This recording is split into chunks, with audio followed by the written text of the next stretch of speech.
Hello and welcome to WION World is One. I'm Ghadi Francis and this is the West Asia Post, our weekly show where we bring you stories from the world's most volatile region. This week, the Super Bowl of diplomacy kicked off in New York. World leaders assembled in the Big Apple for their addresses to the General Assembly. Now the event was a hybrid one, a reflection of the times that we live in. Some of the leaders attended in person, while others sent their pre-recorded messages.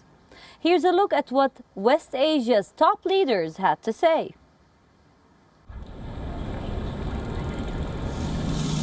It is a Super Bowl of diplomacy. On behalf of the General Assembly, I have the honor to... World leaders gathered in one building, taking the podium for an allotted 15 minutes, with the world listening to them. The focus of the UNGA was on Afghanistan. The takeover has since pushed West Asia out of the headlines.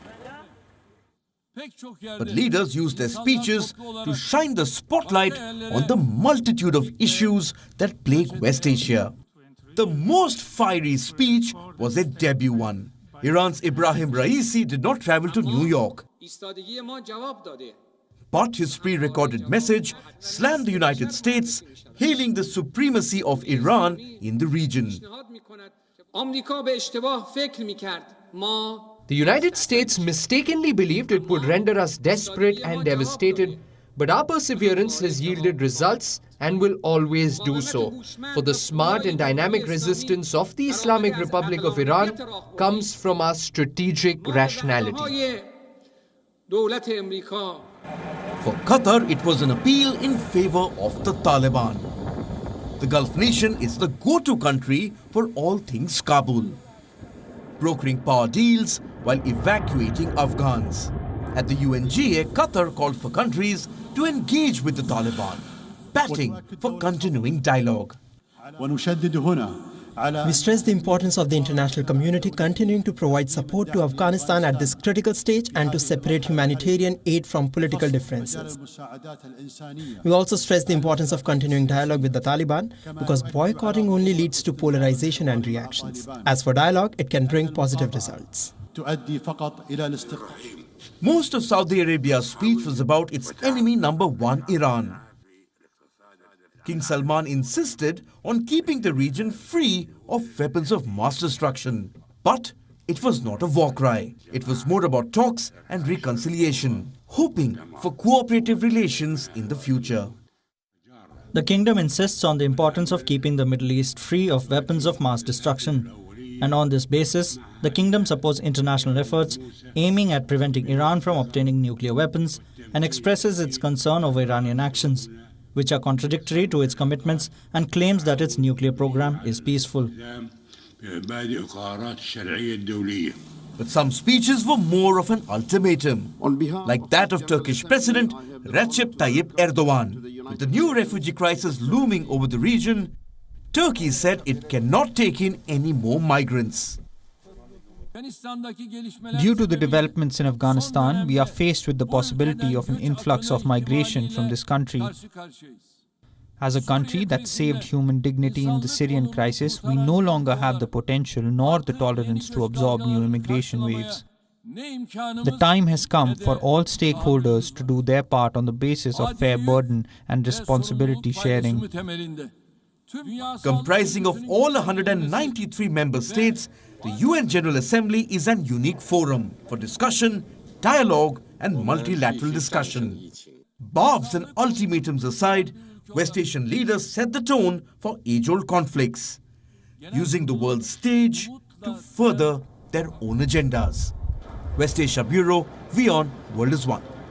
The fate of the 2015 nuclear deal hangs in balance. Both the US and Iran have showed willingness in returning to talks, but it was not without friction and slamming each other. In our next report, we tell you what the two debut speeches meant for the JCPOA. There is no love lost between the US and Iran. But at the UNGA, the two agreed on something: salvaging the historic nuclear deal. The two debut speeches by the new presidents setting the tone of the US-Iran relations. It started with Biden's UNGA debut. The US president offered to return to the nuclear deal, but he had a caveat. The US will return only if Iran does the same. The United States remains committed to preventing Iran from gaining a nuclear weapon. We're working with the P5+1 to engage Iran diplomatically and to seek a return to JCPOA. We're prepared to return to full compliance if Iran does the same. Iran's new president also called for resumption of the talks, but not before the lifting of sanctions. Raisi used his first speech at the UN General Assembly to slam America, calling sanctions a crime against humanity. The Islamic Republic supports useful talks if its ultimate goal is the lifting of all oppressive sanctions. Most of Raisi's speech was about challenging US dominance, from US capital riots to the botched Afghan pullout. Raisi called out what he said was US hegemony, saying that the world no longer cared about America first. From the capital to Kabul, one clear message was sent to the world. The United States' hegemonic system has no credibility, whether inside or outside the country. The European Union-mediated nuclear talks began in Vienna in April. The aim was to revive the 2015 deal between Tehran and world powers. An accord left hanging by a thread following the US exit. We can do all of this in a way that creates good jobs. Iran, however, suspended the talks in June during Raisi's elections, a move to give the new government time to set a bargaining agenda. Rhetoric aside, this marks a breakthrough in the nuclear talks. The US says it is ready to return to the table, and so is Iran. As world powers scramble to salvage the nuclear deal, what happens in Vienna next is something we will have to watch out for. West Asia Bureau, WION, World is One. Like always, we'll continue to bring you all the latest updates from the heart of the conflict. Don't go anywhere, we have a lot more lined up for today. But first, as usual, let's take a look at what else is making the headlines across West Asia. Iraq's President Barham Salih called on the international community for help in fighting terrorism and corruption. He also called for an end to the proxy conflict playing out in Iraq.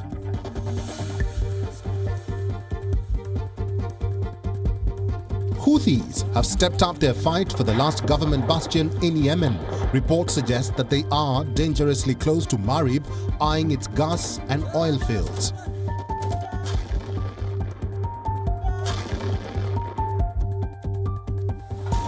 Syria is facing a new surge in COVID-19 infections. The new cases could overwhelm the war-torn country's fragile health system, with official figures reflecting only a fraction of cases. Campaigning officially opens in Qatar ahead of its first legislative polls next month, as debate in the Gulf nation revolves around voter and candidate eligibility and online distortion.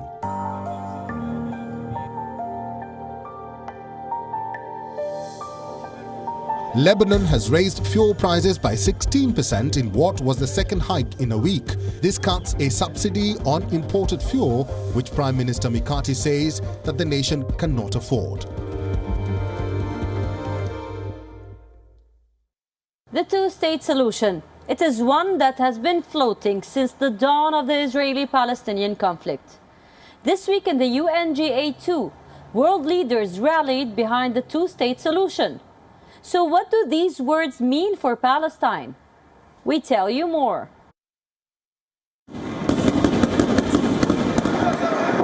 The two-state solution. It is a term that is almost synonymous to the Israel-Palestine conflict. The two-state solution is a proposed framework to resolve the conflict by creating two separate states: an independent state of Palestine and that of Israel. It is at the footnote of every leader's speech on West Asia. On behalf of the General Assembly, So the world leaders at the UNGA did not disappoint. They came, they spoke about the two-state solution, and they left. The commitment of the United States to Israel's security is without question. Our support for an independent Jewish state is unequivocal. But I continue to believe that a two-state solution is the best way to ensure Israel's future as a Jewish democratic state, living in peace alongside a viable, sovereign and democratic Palestinian state. Genuine security for either side, indeed for the whole world, can only be achieved through the two-state solution. A solution that leads to the establishment of an independent, sovereign and viable Palestinian state on the basis of the June 1967 lines, with East Jerusalem as its capital, living side by side with Israel in peace and security. And Jerusalem is at the heart of this peace. But many have long questioned the viability of a two-state solution. Israel is becoming more and more entrenched in the West Bank, building Jewish settlements and approving new projects. Meanwhile, the Palestinian leadership remains divided. The Hamas controls the Gaza Strip, while the Palestinian Authority holds power over the West Bank. But the situation on ground, especially during the Gaza conflict, led many in the region to believe that the two-state solution is dead.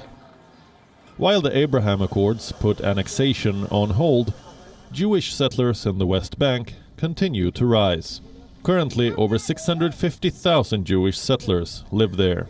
They are governed by Israeli law, protected by Israeli troops, and drive on separate Israeli roads. Since the failure of the 1990s peace process, left-wing parties are also on the decline in Israel. The right wing dominate the government, and they are opposed to any sort of Palestinian statehood. On the Palestinian side, the problem is political division. During the 1990s peace process, the Palestinians had a unified leadership, functioning under the authority of Yasser Arafat. But Palestinian politics has been in a gridlock. Ever since Hamas gained parliamentary majority in 2006, elections have been suspended here since then. The stalemate soon gave way to a divide. The Hamas controlled the Gaza Strip, while PLO clung to power in the West Bank. For leaders, the UNGA was yet another forum to bring up the coveted two-state solution. But for Palestinians, it means all talk and no action. For years, democracy here has existed in a political vacuum, one that is unlikely to change anytime soon. West Asia Bureau, WION, World is One. The Iron Dome has become a highly contested issue in the U.S. Congress. The progressives want to remove funding for it, while the U.S. is desperate to retain its allies in the region after the botched pullout. But the Iron Dome is not the only high-tech missile defense system that Israel has. Another killing machine that killed the Iranian nuclear scientist Fakhrizadeh is making news across West Asia. We tell you more.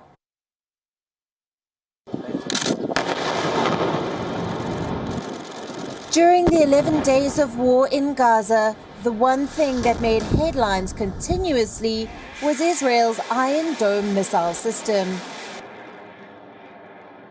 The high-tech defense system is in news once again, this time over funding by the United States. Funding for the Iron Dome was a matter of debate after progressive talks in the US Congress objected to the provision. They said they would vote against the broad spending bill if funding for the Iron Dome was included. The move led to uproar in America. Israel has always enjoyed bipartisan support, with Washington sending billions of dollars in aid every year. Republicans even went ahead to call the Democrats anti-Israel. The measure finally passed by 420 to 9. With 2 US Congress members voting present, Israel's response was swift too. Prime Minister Bennett called it a resounding response to those challenging the support. Yair Lapid reiterated that Israel had no better friend than the United States. I want to use this opportunity to thank leaders from both parties for their support for Israel's security. Israel has no better friend than the United States of America. The Iron Dome anti-missile shield is a defense system designed to destroy rockets, artillery shells, or drones. It stops missiles aimed at populated areas in mid-flight. It can perform in all weather conditions, capable of intercepting missiles from a range of between 4 to 70 kilometers.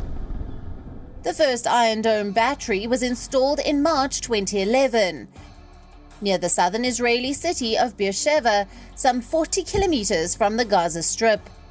Other batteries have been deployed since then, with the aim of defending the entire Israeli territory. A rocket fired from within the 70-kilometer radius is detected by the Iron Dome's mobile tracking radar. The data is sent to the Battle Management Control, which then assesses threat and calculates the likely point of impact. If the rocket is heading towards populated or built-up areas, the Iron Dome jumps into action, intercepting it mid-flight. The target is shot down within seconds by an interceptor missile, launched from one of the system's 3 firing units. Each of these units are equipped with 20 missiles. According to the IDF, most attempted interceptions are successful, at an estimated cost of $50,000 each time. While the Iron Dome has been in the news recently, it is not the only high-tech system Israel owns. Also in focus recently is a killer robot machine, one that was apparently used to kill Iran's Mohsen Fakhrizadeh. Israel has targeted the top nuclear scientist for years, and this was the only way to do it without operatives. Reports suggest that Israel's Mossad carried out the operation from over 1,500 kilometers away. They used an AI-assisted machine gun. This was attached to a robotic apparatus fixed onto a Nissan pickup truck. A debut of a high-tech computerized sharpshooter with AI and multi-camera eyes. For now, Israel may have received the funding it needs, but the new high-tech technologies are increasingly facing opposition. Liberals in the US are calling out Israel's use of tech against Palestine, with many questioning if AI weapons will bring a third revolution in warfare. West Asia Bureau, WION, World is One. In 2018, women lawmakers in Iraq were bullied into not contesting the elections. This year, nearly 30% of the candidates are women. They aim to shatter the glass ceiling, pushing forward for a new domestic law bill in Iraq. When Awatef Rashid returned to Iraq in 2014, it was a powerful mix of insecurity and traditional prejudice that stopped her from running for the parliament. Now 7 years later, Rashid is contesting for the October 10th election. Even though abuse and intimidation of women lawmakers persist.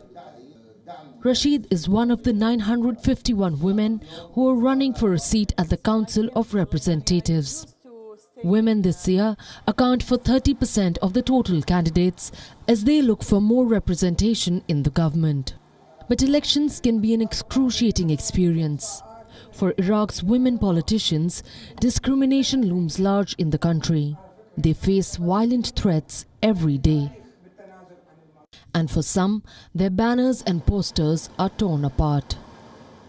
This is one of my pictures that was torn apart in the street, and on my face they've torn it. They didn't allow me. Civic feminist people in specific are not wanted to be seen participating in the political process.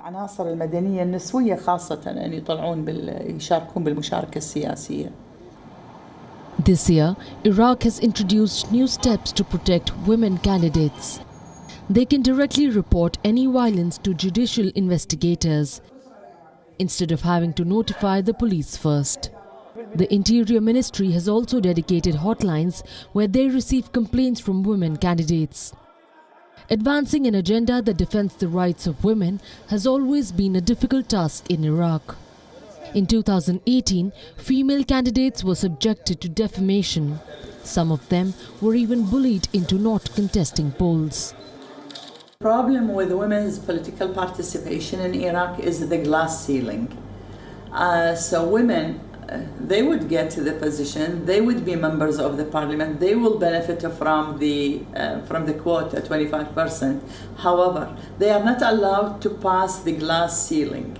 They have to stop at some point where they cannot be effective and influential decision making. For the new generation of women in Iraq, passing a domestic violence law is the most pressing issue. Activists have campaigned for a domestic violence law for about 10 years now. They want to introduce shelters for victims of domestic violence and stricter punishment of so-called honor crimes. But opposition, mostly from religious parties, means no law has been so far adopted. Only 3 women hold ministerial positions in the current government. But the women in Iraq are aiming to shatter the glass ceiling. More and more lawmakers are running for the polls, hoping for more representation to the Iraqi government. West Asia Bureau, WION, World is One. Bringing you more stories from the world's most volatile region. Until then, stay home and stay safe. I am Ghadi Francis, and you're watching WION. World is One.